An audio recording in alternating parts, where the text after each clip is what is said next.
Hey Jaryn, how you doing? I've got your work up. Thank you so much for your submission. So we've got the sketches over here. We've got the letterhead sketches. Good job there. Nice experimentation there. Then we've got the business card sketches. That's fantastic. Nice job. Looks like you were working on the front and back. So that's really fantastic. Good job there.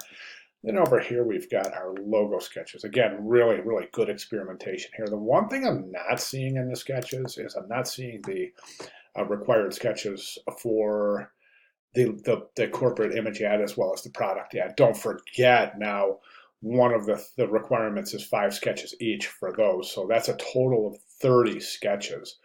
Um, I've got that in my notes right here. So over here, you can see six thumbnail sketches for the following. That's 6 for the logo, 6 for the business card, 6 for the letterhead, 6 for the corporate image ad, and 6 for the product ad. So right now we're missing 12 sketches, 6 for the corporate image ad and 6 for the product ad. Okay, other than that, let's go ahead and jump over to the work. Now, I think the work is done. You're understanding things here. I think we can definitely see some good stuff going on here. A couple of recommendations I do have. Okay, so in the logo development, a couple of things we see in the logo is that the fully saturated yellow is probably taking too much visual weight.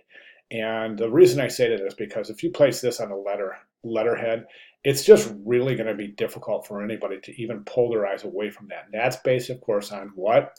Visual weight. And the emphasis here on visual weight, I think, is too great because it's so bright and it's so fully saturated and vibrant. It's not allowing other elements on the page to exist in a cohesive manner without this really overtaking the visual hierarchy of any place you place it. Also, the shape of the logo is a little odd too, in that it's so long. It's really long, too long in comparison, the spatial relationship to the actual size of the center of the logo. Because right now, this logo you probably couldn't use it on the front of this card here because it would be placed at such a small size that this would disappear. And the reason it would have to be so small is because you would have to include the strap.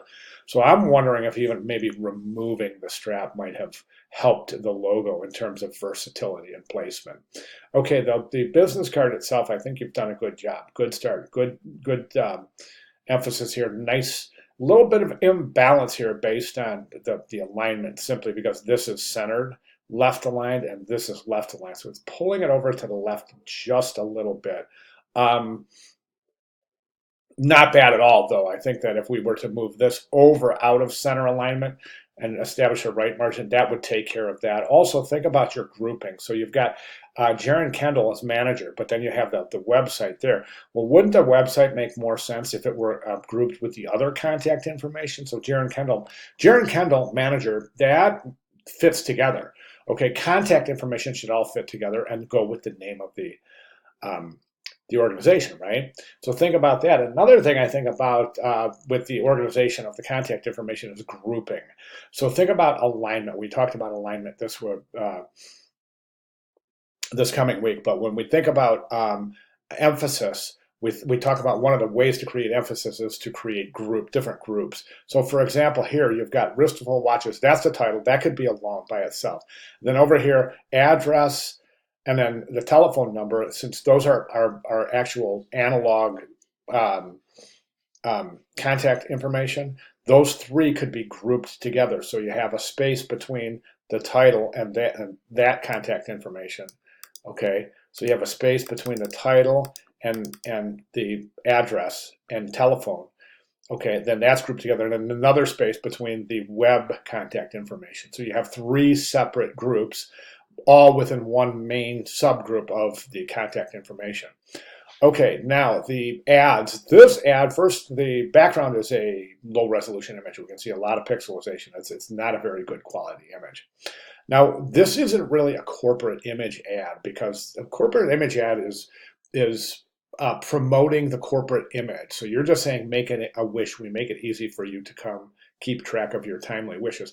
That's not corporate image. I mean, that's just saying we're making it easy for you to make a wish. But like, for example, if you were to tie this into the Make-A-Wish Foundation, so Make-A-Wish on behalf of Wristful Watches, then it would be a corporate image ad. Right now, it's not. It's just an informational ad.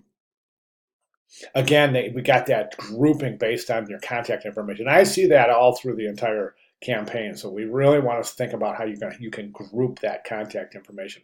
I think this piece is good. There's a couple of things here. I think about the background color. I think the background color is so muted that it doesn't have a chance. It can't stand up with this deep orange color. I mean, again, it's kind of the same thing with the color working for this wristwatch, the same thing as the color working for this watch, because it's so vibrant and so fully saturated that it just pulls the eyes in, and it's difficult for the viewer to move away from this. It's based on the color. So I think if we were to maybe use a little bit more of a saturated color in the background, it would help circumvent that. Right now, this is a little bit out of balance based on the visual weight of this piece here.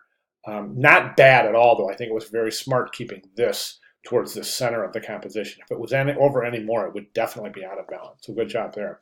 Okay, you've got all of this type set in italic. Remember, you don't want to set body copy in italic type. Italic type is strictly for emphasis. That's it. Okay. Other than that, great job. Really good job. The only thing really I'm seeing missing here is, Jaryn, is the sketches for the magazine ads. Okay, great job. If you have any questions at all, please let me know. Thank you very much.